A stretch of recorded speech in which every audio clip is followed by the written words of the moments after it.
बच्चों आपको अर्धवार्षिक परीक्षा में एक प्रश्न आएगा ही आएगा। आप सब काम छोड़ करके जो प्रश्न यहाँ पर मैं समझा रहा हूँ सबसे पहले आप उन प्रश्नों को तैयार कीजिए। ये प्रश्न बच्चों सबसे पहले आप तैयार कर लीजिए, ठीक है। ये प्रश्न आपको आना ही आना है अर्धवार्षिक परीक्षा में। आप यहाँ पर देख सकते हो ये क्वेश्चन यहाँ पर आपका क्या है, अध्याय 1 का क्वेश्चन है आपका, ठीक है।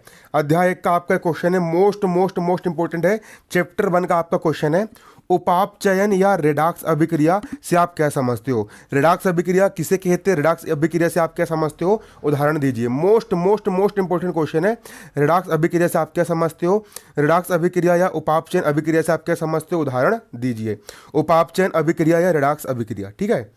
तो वे अभिक्रियाएं ऐसी अभिक्रियाएं जिनमें एक अभिकारक का उपचयन होता है, एक अभिकारक का क्या होता है, उपचयन होता है, और दूसरे अभिकारक का अपचयन होता है, उपापचयन या रेडॉक्स अभिक्रिया कहलाती है, ठीक है। वे अभिक्रियाएं जिनमें एक अभिकारक का उपचयन होता है, जिनमें एक अभिकारक का उपचयन होता है और दूसरे अभिकारक का अपचयन होता है, रेडॉक्स अभिक्रियाएं कहलाती है। इसका उत्तर यहाँ पर आपका ये लिखा है, ठीक है। तो बच्चों इससे बच्चों आपको ना 2 प्रश्न और है पेपर में, उपचयन अभिक्रिया और अपचयन अभिक्रिया किसे कहते हैं। तो देखिए सबसे पहले आप ये समझ लीजिए उपचयन और अपचयन किसे कहते हैं, फिर आपको रेडॉक्स अच्छे समझ में आएगा। पेपर में प्रश्न आता है बच्चों, ऑक्सीजन के योग या ह्रास के आधार पर निम्नलिखित पदों की व्याख्या के लिए प्रत्येक के 2 उदाहरण दीजिए। पहला उपचयन अभिक्रिया और दूसरा बच्चों यहाँ पर आपका अपचयन अभिक्रिया।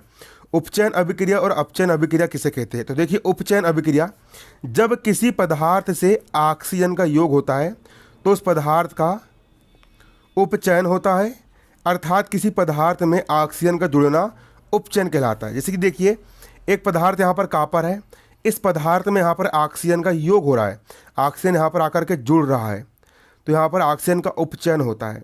इसको हम कहते हैं उपचयन कहते हैं। ऑक्सीजन का जुड़ना उपचयन कहलाता है। जब किसी पदार्थ से ऑक्सीजन का संयोग होता है, यहाँ पर एक पदार्थ Cu है, इससे ऑक्सीजन का संयोग हो गया तो इस पदार्थ का यहाँ पर उपचयन हो गया, इस पदार्थ का यहाँ पर क्या हो गया, उपचयन हो गया, ठीक है ना। इसको आप याद कर लीजिए 2Cu + O2, दो यहाँ पर कॉपर भी 2 है और ऑक्सीजन भी 2 है तो बना CuO, 2CuO बना। यहाँ पर कॉपर भी 2 है और ऑक्सीजन भी यहाँ पर कितने हैं, 2 है। उपचयन का मतलब होता है ऑक्सीजन का जुड़ना, ठीक है। अगला होता है बच्चों अपचयन अभिक्रिया किसे कहते हैं। अपचयन, उपचयन का उल्टा होता है अपचयन। अपचयन में क्या होता है, ऑक्सीजन का ह्रास होता है, मतलब ऑक्सीजन बाहर निकल जाता है। ऑक्सीजन कहाँ निकल जाता है, बाहर निकल जाता है। जब किसी पदार्थ से ऑक्सीजन का ह्रास होता है ना, ऑक्सीजन की कमी हो जाती है, तब उस पदार्थ का अपचयन होता है। जैसे कि यहाँ पर एक पदार्थ है CuO, कॉपर ऑक्साइड है ना, इस तरफ इसके साथ ऑक्सीजन था और यहाँ पर इसके पास ऑक्सीजन है कि नहीं है, मतलब इसके पास का ऑक्सीजन निकल करके H2 के साथ भाग गया, CuO के पास का ऑक्सीजन निकल गया तो इसके पास ऑक्सीजन का ह्रास हो गया, मतलब ऑक्सीजन की कमी हो गई। तो ऑक्सीजन का निकलना अपचयन कहलाता है और ऑक्सीजन का जुड़ना, ऑक्सीजन का संयोग होना, ऑक्सीजन का जुड़ना उपचयन कहलाता है। ऑक्सीजन का निकलना अपचयन कहलाता है और ऑक्सीजन का जुड़ना उपचयन कहलाता है। फिर से, जब किसी पदार्थ से ऑक्सीजन का संयोग होता है, जब किसी पदार्थ से ऑक्सीजन आकर के जुड़ जाता है तो उसे हम उपचयन अभिक्रिया कहते हैं। और जब किसी पदार्थ से ऑक्सीजन निकल जाता है, जहाँ पर ऑक्सीजन है और यहाँ पर इसके पास से निकल गया और यहाँ पर सिर्फ CO बचा, किसी पदार्थ से ऑक्सीजन निकल जाता है तो उसका वहाँ पर अपचयन होता है, ठीक है। और जिस समीकरण में उपचयन अभिक्रिया और अपचयन अभिक्रिया साथ साथ होती है उसको उपापचयन या रेडॉक्स अभिक्रिया कहते हैं। ये देखिए इसका आंसर यहाँ पर ये लिखा हुआ है, आप यहाँ पर देख सकते हो, ये लिखा हुआ है उपापचयन या रेडॉक्स अभिक्रिया वे अभिक्रिया जिनमें एक अभिकारक का उपचयन होता है। जैसे कि देखिए यहाँ पर इसके पास ऑक्सीजन था लेकिन इसके पास का ऑक्सीजन निकल गया और यहाँ पर सिर्फ F ही बचा, ठीक है। ऑक्सीजन का निकलना क्या कहलाता है, इसके पास का ऑक्सीजन निकल गया और यहाँ पर सिर्फ F ही बचा, मतलब इसका यहाँ पर क्या हो गया, अपचयन हो गया। Fe2O3 का यहाँ पर अपचयन हो गया क्योंकि ऑक्सीजन निकल गया, है ना। और दूसरे पदार्थ का क्या होता है, उपचयन। तो यहाँ पर आप देख सकते हो यहाँ पर कितने ऑक्सीजन है, कार्बन के साथ एक ही ऑक्सीजन है, लेकिन यहाँ पर कार्बन के साथ 2 ऑक्सीजन हो गए, एक ऑक्सीजन आकर के इसमें जुड़ गया। तो इसके पास 2 ही ऑक्सीजन थे लेकिन यहाँ पर ऑक्सीजन जुड़ गया तो इसके अंदर का ऑक्सीजन निकल करके इसके पास आ गया तो इसके साथ ऑक्सीजन जुड़ गया और ऑक्सीजन का जुड़ना कहलाता है उपचयन कहलाता है। तो वह रासायनिक अभिक्रिया ऐसी रासायनिक अभिक्रिया जिसमें एक पदार्थ का अपचयन होता है और दूसरे पदार्थ का उपचयन होता है। जिस रासायनिक अभिक्रिया में एक पदार्थ का अपचयन होता है और दूसरे पदार्थ का उपचयन होता है उसको हम उपापचयन या रेडॉक्स अभिक्रिया कहते हैं। जैसे कि यहाँ पर Fe2O3 है और यहाँ पर 3CO है, तो आप देख सकते हो यहाँ पर Fe यहाँ पर 2 है तो यहाँ पर हो गए 2 Fe।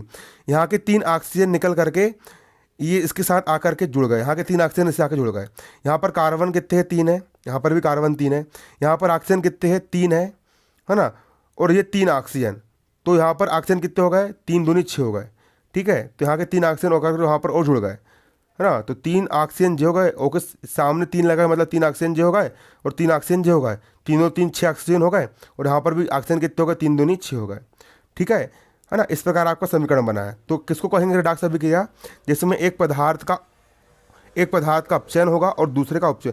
बी अभिक्रिया जिसमें एक अभिकारक का उपचयन होता है और दूसरे अभिकारक का अपचयन होता है, उपापचयन या रेडॉक्स अभिक्रिया कहलाती है। आप इतने याद कर लीजिए। ठीक है बच्चों, तो चैप्टर 1 में आपको इतने ही प्रश्न पढ़ना है। चैप्टर 1 के जितने क्वेश्चन हैं मैंने आपको पूरे समझा दिया हूँ। इसके पहले भी मैंने चैप्टर 1 के बहुत सारे आपको समझाया हूँ। आज मैंने जो 4 वीडियो डाला हूँ उसमें मैंने आपको चैप्टर 1 पूरा कवर कर दिया हूँ। जिस किसी भी बच्चे ने, जिस किसी भी विद्यार्थी ने पुराने वीडियो नहीं देखा है, आई बच्चों मैंने आपको चैप्टर 6 भी पढ़ा दिया हूँ। आप कहाँ जाओगे? भारतीय शेर 10th बोर्ड मेरे चैनल की जो प्लेलिस्ट बनी हुई है ना, वहाँ पर आपका विज्ञान का सेक्शन बना हुआ है। अर्धवार्षिक परीक्षा विज्ञान भारतीय शेर 10th बोर्ड चैनल में प्लेलिस्ट में मैंने जितने वीडियो डाला हूँ, अगर आपने उतने वीडियो देख लिए और उन वीडियो से आपने तैयारी कर लिए तो आपको आराम से 60-70 नंबर का आपका पेपर है, 60 से ऊपर नंबर, 65 से ऊपर नंबर आपको मिल जाएंगे। धन्यवाद। जय हिंद, जय भारत।